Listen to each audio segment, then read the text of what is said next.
Compartir con ustedes una historia de dos personas que en su infancia sufrieron abuso sexual, una de ellas también, Silvia y Sebastián, concretamente. Ella también sufrió violencia de género y ellos se llaman sobrevivientes de esos abusos sexuales que tuvieron en su infancia. Crecieron, sobrevivieron, pero no se quedaron así con el estigma y con ese tremendo dolor de haber sufrido esa experiencia, que las cifras oficiales son alarmantes. Ellos mismos indican que el 20% de los chicos de todo el mundo sufren abuso sexual, una cifra más que importante, por ciento, y preocupante, y que en definitiva se hace muy poco para prevenir esos abusos sexuales.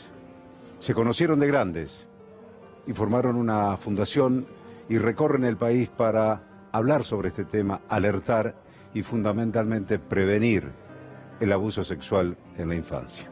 Estamos allí en contacto con Silvia y con Sebastián y le decimos muy buenos días a los dos y muchísimas gracias por estar con nosotros y compartir así la experiencia de vida de ustedes. Muchas gracias, buenos días. Muy buenos días, es un placer. Nosotros no los vemos a ustedes, pero entendemos que sí nos están viendo y escuchando bien. Así es, Sebastián. Exactamente, los estamos escuchando perfectamente bien. Me interesa, como en primer lugar, cómo toman esa energía, esa experiencia negativa, muy negativa, horrible de sus vidas, y cuando se conocieron después dijeron, bueno, hagamos algo para prevenir, para que no haya otros chicos abusados. A ver.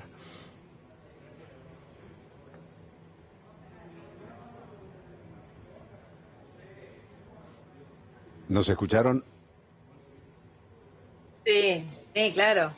Bueno, acá lo importante me parece es que tanto Sebastián como yo teníamos en claro que el problema del abuso social era un problema social, era un problema colectivo. Eso lo sabíamos cada uno con nuestras historias. Cuando nos conocemos, yo ya venía formando grupo con madres, también protectoras de niños víctimas, o sea, con otras madres que habían tenido que asumir que se habían casado o habían tenido pareja con una persona que terminó abusando de sus hijos o hijas. Yo ya sabía que ese problema era social, colectivo. Cuando vas al Poder Judicial y te encontrás que el Poder Judicial, en lugar de defender a la niña o al niño supuestamente víctima y proteger al adulto protector de ese niño o niña, te encontrás con que el Poder Judicial en general ataca al adulto protector, atacando también al niño víctima o al niño en riesgo. Y yo tenía idea de que esto tenía que ser conocido por la gente. Yo decía, esto a nivel social no es conocido, las personas no saben lo que estamos pasando cuando queremos proteger a niños y niñas que están en contacto con pedófilos, ¿verdad? Y ahí lo conozco a Sebastián, que también venía con la idea de que esto era un problema social, colectivo. Eso es lo que nos une de alguna manera también en un primer momento, el modo común que teníamos de ver que esto no es un tema individual, no es un tema personal, no es un tema de la familia, es un tema de la cultura toda, ¿no? Sebastián, Silvia, este contacto es a propósito... En mi caso, por supuesto, yo venía en ese momento, en el 2012, de lograr nada menos que el juicio y la condena penal de quien había sido el autor.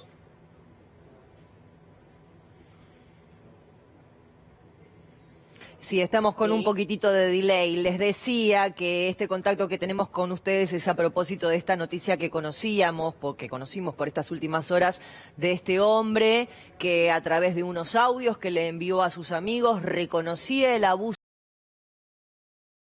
de 6 años y ha quedado libre en las últimas horas porque para la justicia no es suficiente prueba que la mamá de esta chiquita de 6 años reconozca que esa voz es la voz del adulto que abusaba de la pequeña, ¿no? ¿Cómo nos paramos ante esta noticia, ¿no? Porque la verdad que abruma la idea de saber y de conocer que un hombre que violó a su propia hija de 6 años esté hoy en libertad. Sí, nos parece a nosotros importante, primero que, bueno, acá hay una causa judicial. Lo que nos parecería muy grave, es que no se investigue, que no se tomen por cierto los datos que se están presentando, que se trate de demostrar que el abuso no existe sin tener realmente pruebas fehacientes. Eso nos parecería muy grave. Después, viste, toda una cosa que tiene que ver con cómo se mueve el Poder Judicial y que nosotros desconocemos. Lo que nos parece acá importante, que creo yo que es lo que hay que remarcar como sociedad, es saber que de cada 10 personas que conocemos, 2 fueron abusadas y una de ellas es de manera incestuosa. O sea que es muy probable, o sea, de cada 10 personas que conoces, una fue abusada por su papá, o por su hermano, o por su tío, por su abuelo, por su padrastro, por su mamá. Esto es importante saberlo, porque viste que nosotros vemos que a nivel social se generan como estos estallidos ante una noticia así, de esto de querer ir a linchar a un agresor, y nosotros lo que decimos es que hay que usar esa fuerza, esa furia y esa desesperación que nos da un caso concreto como este, para ver qué hacemos en lo social y en colectivo entre todos, para cambiar la realidad de la infancia de una vez y para siempre. Y esto nos parece muy importante. Lo que yo sí creo que el Poder Judicial con este caso va a tener presión, porque estamos todos mirando. Y esto es lo que para mí de alguna manera protege a esta niña o a todas las niñas o niños que puedan estar en riesgo si esta persona verdaderamente es un pedófilo. La actitud de saber que es muy probable o puede ser que un progenitor sea abusador, sí, sabemos que sí. Y entonces hay que tomar todas las medidas para proteger la infancia. Lo más importante con esta niña es asegurarnos de que no tenga contacto esta niña con esta persona, ni esta niña ni ningún niño con este hombre, hasta que no estemos como sociedad absolutamente convencidos de que en verdad esta persona es inocente. Esto hasta ahora no pasa en la mayoría de las causas. Vos pensás en mi caso, viene la hija mayor del progenitor de mi hija a avisarme que había sido abusada para que yo trate de proteger a mi hija. Y en el Poder Judicial lo que decían era que era una mentira montada para cagarle la vida a un pobre tipo. En estos términos es como se movió el Poder Judicial en lugar de decir, fíjate, está apareciendo una hija mayor a avisarnos para proteger a esta niña que está en riesgo. Esa debe ser la postura siempre. Primero, protección hacia los niños. Y después, además, también el tema del juicio y la condena a los agresores. Eso tiene que tomar el Poder Judicial, la importancia social que tiene, y empezar a hacerse cargo de esta estadística. Esto es lo que nosotros decimos. Salimos nosotros a la calle, la estadística está mostrando que somos el 20% de la población. Cuando vos vas al Poder Judicial, ¿cuántas condenas tenés? ¿Todas son mentiras? ¿Todas son denuncias falsas para el Poder Judicial? ¿Siempre mentimos? Esto es lo que para mí nos tiene que exigir este tipo de casos. El compromiso, no solamente con este caso, sino el compromiso con una realidad general. Y que es que en el Poder Judicial lo que tratan de hacer es de demostrar que las denuncias son falsas, en lugar de asumir la estadística real, y es que los niños son abusados la mayoría de las veces en sus casas. Silvia. Es realmente preocupante pensar que si un caso tiene difusión, por ahí están a resguardo los derechos de la víctima, en este caso de los chicos o de los menores de edad. Y si no hay repercusión pública de estos casos, la justicia actúa en líneas generales como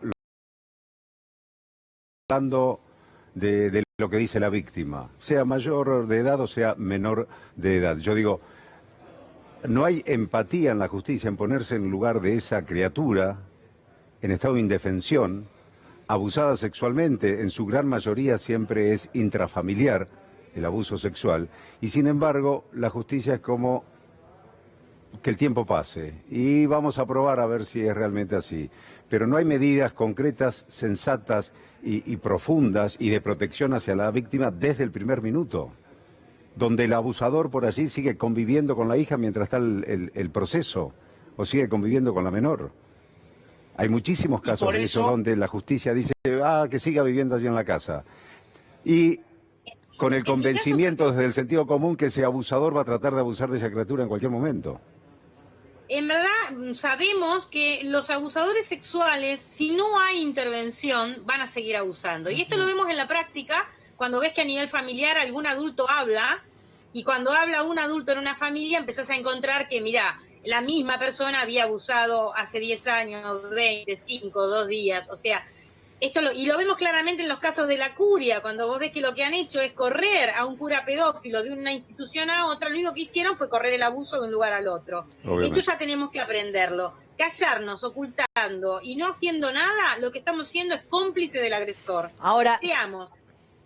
Sí. Silvia, yo me quiero poner en el lugar de las criaturas, de los chiquitos y de esos papás, correrme un poquito de la justicia que obviamente que tiene que actuar en estas causas, pero corrámonos de ese lugar y pensemos en los chiquitos que están siendo abusados hoy y preguntarles qué indicios, a qué tenemos que estar atentos los papás para hacer el llamado de atención. Yo les voy a contar, yo fui víctima de abuso a mis 10 años y no tuve la posibilidad de ponerlo en palabras, me daba vergüenza y mi mamá no se daba cuenta, no se dio cuenta. El que descubre la situación es mi hermano menor y es él el que pone en palabras, el que puede poner en palabras lo que había visto, lo que estaba pasando, y es ahí donde a mí me corren de ese lugar.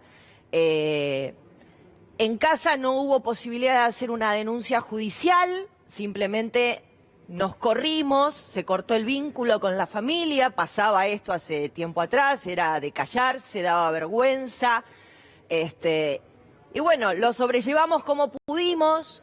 Yo recién hace muy poquititos años pude ponerlo en palabras en una terapia, pude sobrellevarlo y salir adelante, y aún así me cuesta expresarlo, pero quiero ponerme en el lugar de esos chiquitos en donde yo me siento identificada, en donde no hay voz, no hay manera de expresarlo, y necesitamos de esos adultos para que estén atentos y para que visualicen eso que nosotros no podemos poner en palabras. No sé si me explico. Totalmente. Sí, bueno, y muchísimas gracias por compartirlo antes que nada, y como nos gusta siempre decir a nosotros y nosotras que esto es un camino colectivo, muy bienvenida. Nosotros nos gusta decir, tenemos compañeras y compañeros de este camino colectivo por todo el país y en muchos otros países del mundo desde ya. En nuestro caso nos reunimos todas las semanas del año desde hace años, y ahora en contexto de pandemia de manera virtual, personas adultas que fuimos víctimas de abuso en la infancia y adultas y adultos que protegemos a niñas y niños víctimas en el presente, a compartir nuestras experiencias, a ponerlas en palabras, en un lugar de escucha respetuosa, empática, y hay personas de las más diversas generaciones. Ese es nuestro encuentro solidario de pares de todas las semanas, que además es anónimo, o sea que las personas que participan saben que su identidad está preservada y que lo que se comparte queda dentro del grupo. Porque esto que bien compartís vos es lo que me pasó a mí. Yo sufrí mis abusos a los 13 años y durante los primeros 10 años no pude ponerlo en palabras. Recién lo pude hacer siendo mayor de edad, que es cuando lo denuncié, y finalmente más de 20 años después pude lograr el juicio y la condena de mi abusador, que es cuando hice pública mi historia en el año 2012. Y en este sentido, con respecto a lo que bien decís vos, nosotros por eso, entre otras cosas, aquí podríamos hablar, por ejemplo, por un lado de la responsabilidad en los medios de comunicación acerca de cómo se informa acerca de este delito, qué tipo de mensajes, de discursos y de imágenes transmitimos desde los medios de comunicación y que están viendo y escuchando las niñas, niños y adolescentes de hoy, las víctimas de hoy. También, por otro lado, las responsabilidades del Estado, las políticas públicas del Estado. Nosotros en ese sentido abogamos siempre por la Ley de Educación Sexual Integral que tenemos en nuestro país desde el año 2006 y que, sin embargo, a tantos años de su sanción todavía está muy lejos de ser una realidad en todas las escuelas del país. Decimos esto, por ejemplo, porque si en las escuelas y aún en la modalidad en la que las chicas y los chicos tienen hoy su sistema educativo en contexto de distanciamiento social, si niñas, niños y adolescentes en las escuelas pueden hablar y compartir sus emociones, sus sentimientos, si sienten que tienen adultos confiables a los cuales recurrir, si las y los docentes están capacitados y capacitadas en saber ver lo que las chicas y chicos manifiestan no con palabras, sino a través de sus cambios de actitudes, sus modos de relacionarse, sus dibujos. Es decir, como bien decías vos, las chicas y los chicos nos gritan delante nuestro que están siendo víctimas de este delito, no necesariamente con palabras, pero como adultas y adultos no sabemos leer y escuchar eso que nos están gritando. Por eso allí es tan importante la responsabilidad, en este caso, del Estado y en materia educativa, por ejemplo, a partir de la Ley de Educación Sexual Integral, para generar esas condiciones.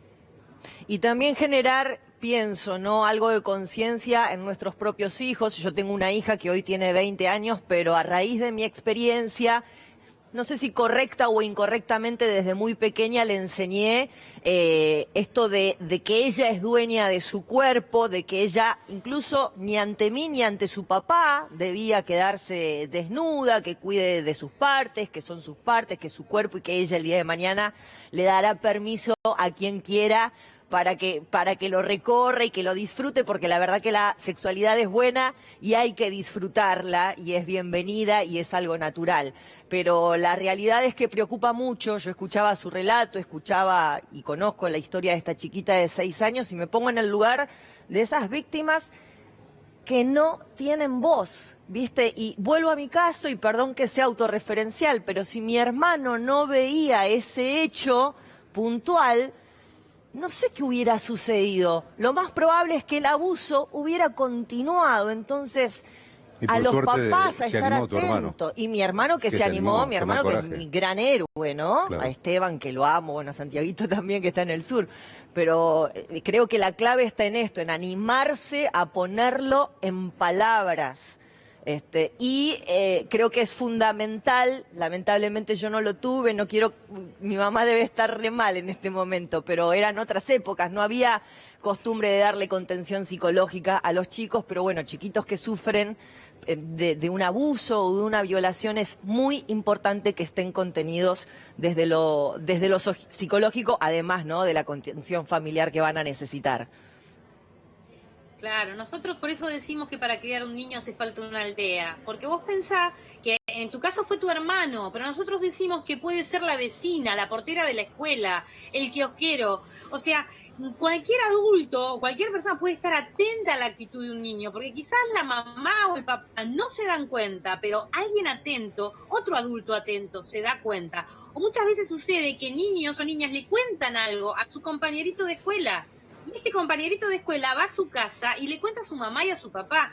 Y yo he visto casos donde ha salido como adulto protector la mamá de la compañera de escuela de una niña abusada. Cuando escucha a su hija contándole lo que la amiguita le está contando, dice, pero eso es abuso. Y sale a proteger y sale en postura que nosotros creemos que toda la aldea adulta debe tener, que es, en verdad, no dejar de que en verdad el hijo es el hijo del otro y no me preocupa, sino que todos los niños y niñas deben ser una preocupación para todos los adultos y adultas de buena voluntad. Y acá me parece que sí es claramente, o sea, hay adultos que pueden dañar, que son realmente agresores y que tenemos que saber que están entre nosotros y nosotras, pero aparte estamos todo el resto de los adultos que podemos tener una postura activa de protección. Y hacia eso es lo que nosotros queremos, ¿no? Una sociedad adulta despierta, atenta, intranquila, cuidando la cría. Y no como hasta ahora, que la sociedad adulta se mantiene como, bueno, yo sé que la adultez, listo, la infancia queda ahí, qué lindo, son un objeto de adorno a lo sumo, ¿no? Bueno, en verdad, como sociedad adulta, hacernos cargo de que tenemos que vivir intranquilos, tratando de que la infancia se críe tranquila. Y nosotros además pensamos que este va a ser un modo de tener una sociedad mucho más linda, más justa, más realmente fraterna, si empezamos a ocuparnos de los más débiles, que es la infancia. Silvia, Sebastián, muchísimas gracias por el testimonio de ambos y por esta comunicación y por la tarea que realizan por los que fuimos y son víctimas de algún abuso o de alguna violación. Que tengan un buen día. Muchísimas gracias y los esperamos a todos y a todas en Adultos por los Derechos de la Infancia. Gracias. Muchísimas gracias.